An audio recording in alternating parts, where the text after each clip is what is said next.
I work admissions at Trinity College, Dublin. Last September, this American kid walked in during orientation week, looked around our centuries-old campus, and asked where the football stadium was. I told him we don't have American football here. He stared at me like I'd just told him oxygen was optional. But how do you have school spirit without tailgating? He said. I explained we have rugby and our students just go to pubs. He looked genuinely devastated, pulled out his phone, and started Googling Dublin University football program scandal, because he was convinced we were hiding it from him. My roommate studies at Ludwig Maximilian University in Munich. She told me about an American freshman who showed up to his first lecture with a coffee and a to-go cup, a breakfast burrito and his backpack still on. The professor stopped mid-sentence and just stared.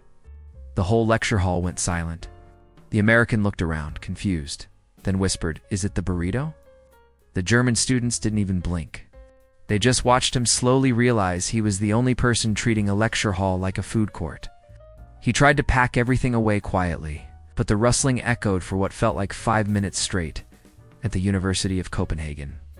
An American exchange student asked her Danish classmate why nobody was raising their hands to answer the professor's questions. The Danish student explained that in Denmark, you're expected to think critically and speak when you have something meaningful to contribute, not just to show participation. The American looked horrified. "But how does the professor know you're paying attention?" she asked. The Danish student just shrugged and said, "By the quality of your exam." The American spent the rest of the semester sitting in visible anxiety, waiting for someone to acknowledge her presence. These stories are everywhere now. American students are flooding European universities, and the culture shock goes both ways. I'm a student advisor at the University of Amsterdam. Last year, an American sophomore came to my office in tears because she'd failed her first exam. She kept saying, "But I participated in every class. I did all the readings. I even sat in the front row." I asked if she'd studied the material. She looked at me like that was a separate issue. "In America, participation is like 30% of your grade," she said. "Here, it's just the exam." I nodded. She sat there processing this for a solid minute, then asked if she could schedule a meeting with the dean to discuss grading transparency. I told her the dean would say the same thing. She left looking like her entire worldview had collapsed. My cousin teaches at Charles University in Prague. He told me about an American student who emailed him at 11 p.m. on a Sunday, then sent a follow-up email 2 hours later asking why he hadn't responded yet. The next morning, the student showed up to office hours and said, "I didn't hear back from you, so I figured I'd just come by." My cousin explained that in Europe, professors aren't customer service representatives. The student looked genuinely confused. "But you're literally here to help students," he said. My cousin replied, "During office hours, not at midnight on a Sunday." The American nodded slowly, then asked, "So when should I expect a response?" My cousin said, "Within a week, maybe 2. The student's face went pale. "What if it's urgent?" he asked. My cousin just stared at him and said, "Then it's probably not a question for email." I study at Sciences Po in Paris. There's an American girl in my program who raised her hand during a seminar and said, "I just want to say I really love how Professor Moreau challenges us to think differently. This class has been so transformative for me." The whole room went silent. Professor Moreau looked genuinely uncomfortable. He just said, "Thank you," and moved on immediately. After class, the American asked me if she'd said something wrong. I explained that in France, you don't compliment professors like they're life coaches. She looked crushed. "I was just being nice," she said. I told her that in French academic culture, being nice means engaging critically with the material, not offering personal testimonials. She spent the next week convinced everyone thought she was a suck-dash-up. My brother manages a student housing office in Edinburgh. An American student called him at 8 in the morning, frantic, because her roommate hadn't come home the night before. My brother asked if she'd checked with the roommate's friends or sent a text. She said I did, but she hasn't responded in 6 hours. He asked if there was any reason to believe something was wrong. She said, "Well, no, but in America, we have roommate agreements and check-in protocols." My brother explained that Scottish students are adults who come and go as they please. She asked, "So you're saying you don't have a system for tracking students?" He said, "Correct. We have a system where people are responsible for themselves." She filed a formal complaint with the university about safety concerns. The roommate came back that afternoon from a completely normal weekend trip. I work at a cafe near the Sorbonne in Paris. Last month, an American student ordered a cappuccino at 3 in the afternoon. I told him we don't serve cappuccinos after 11 a.m.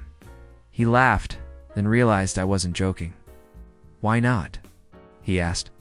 I explained that in France, milky coffee is a morning thing. He stared at me, then said, "But I want one now." I told him I could make him an espresso or a café crème. He asked what the difference was.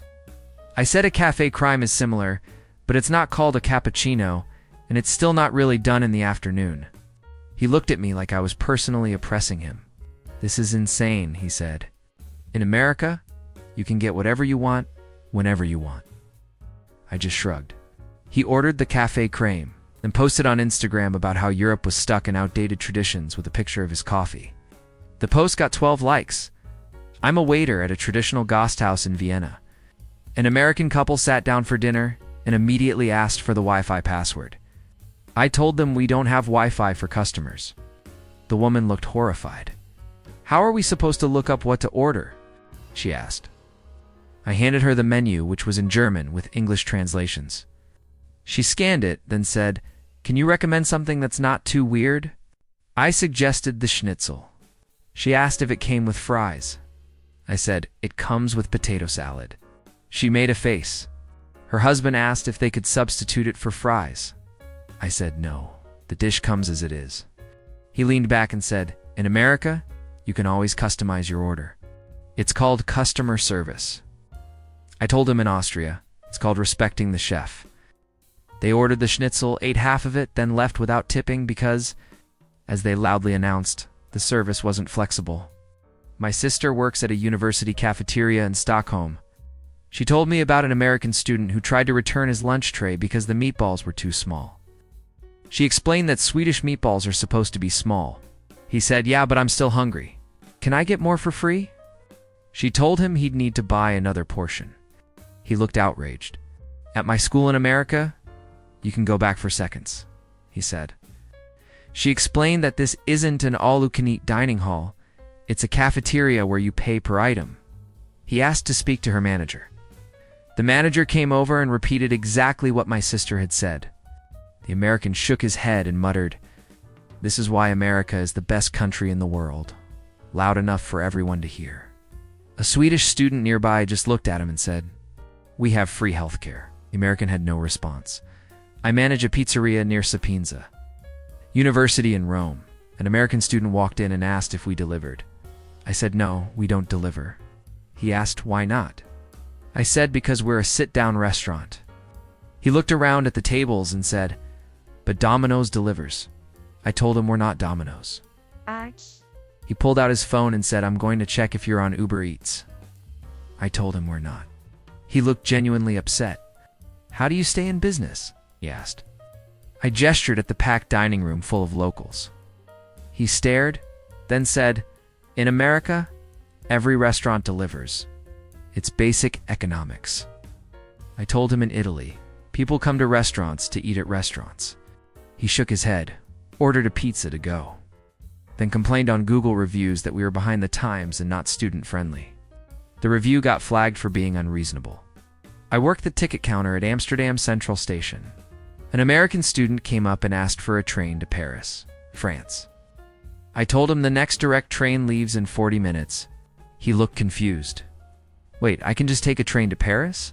he asked. I said yes. He stared at the departure board, then back at me. "Like a train, not a plane," I confirmed. He pulled out his phone and started Googling the distance. "That's like 300 miles, he said. "How is that possible?" I explained that Europe has high-speed trains. He looked at me like I'd just described teleportation. "In America, you'd have to fly or drive for like 6 hours, he said. I told him the train takes 3 hours and 20 minutes. He bought a ticket, then spent 10 minutes taking pictures of the train with captions like, Europe is built different. His friends back home didn't believe him. My flatmate is a bus driver in Barcelona. He told me about an American student who got on his bus and asked, "Does this go to the Sagrada Familia?" My flatmate said yes. The student asked, "How much is the fare?" My flatmate told him €2.40. The student handed him a €50 note. My flatmate said he doesn't carry that much change. The student looked panicked. "What am I supposed to do?" he asked. My flatmate suggested he break the note at a shop first. The student said, "In America, buses have machines that take cards." My flatmate told him, "Barcelona buses do have card readers. You just tap your card." The student said, "I don't have a Spanish card." My flatmate explained that any contactless card works. The student stared at his American credit card like it was a foreign object, tapped it, and looked stunned when it worked. "Why didn't anyone tell me this?" He muttered, "I'm a graduate student at Heidelberg University. There's an American in my program who asked if we wanted to do a group road trip to Switzerland for the weekend. We all said sure. Then she asked, 'Who's renting the car?' We explained that we were planning to take the train. She looked confused. 'The train is like 3 hours, she said. Driving would be faster. We told her that driving would actually take longer because of traffic. Gas stops and border checks, plus parking in Swiss cities is a nightmare. She said in America, road trips are part of the culture. It's about freedom, one of the German students said, in Europe. Trains are about not sitting in traffic for 6 hours. She reluctantly agreed to the train, then spent the whole trip staring out the window saying, "I can't believe how close everything is. I work at a language school in Brussels." An American student enrolled in a French class, then got upset when the teacher spoke French on the first day. She raised her hand and said, "Can you explain the instructions in English?" The teacher, in English, said, "This is a French immersion class." The student said, "But I don't speak French yet. That's why I'm here." The teacher explained that immersion means you learn by being surrounded by the language. The student looked betrayed. "In America, language classes are taught in English until you're ready," she said. The teacher just smiled and switched back to French. The student dropped the class after 1 week and left a review saying the teaching method was inaccessible and unfair to beginners. The school director framed the review in the staff room. I'm back at Trinity College Dublin. It's the end of the academic year now, and that same American kid who asked about the football stadium stopped by my office. He looked different, more settled. He told me he finally understood why we don't have American football, why lectures aren't performances, why professors don't respond to midnight emails. He said his time here taught him that there's more than one way to do things. And maybe the American way isn't always the universal standard. I told him that's probably the most important lesson he could learn. He nodded, then asked if I thought he should stay for a master's degree. I said, "Do you think you can survive 2 more years without a meal plan?" He laughed. "I'll figure it out," he said. That's the thing about Americans studying in Europe. They come here expecting the world to work like it does back home, and when it doesn't, they think something's broken. But eventually, most of them realize that different doesn't mean wrong. It just means different. The ones who get that, they're the ones who stay. The ones who don't, well, they transfer back to a state school with a dining hall and a parking lot the size of a small country. Either way, we'll remember them. How could we not? They're the ones who asked if we deliver pizza to lecture halls,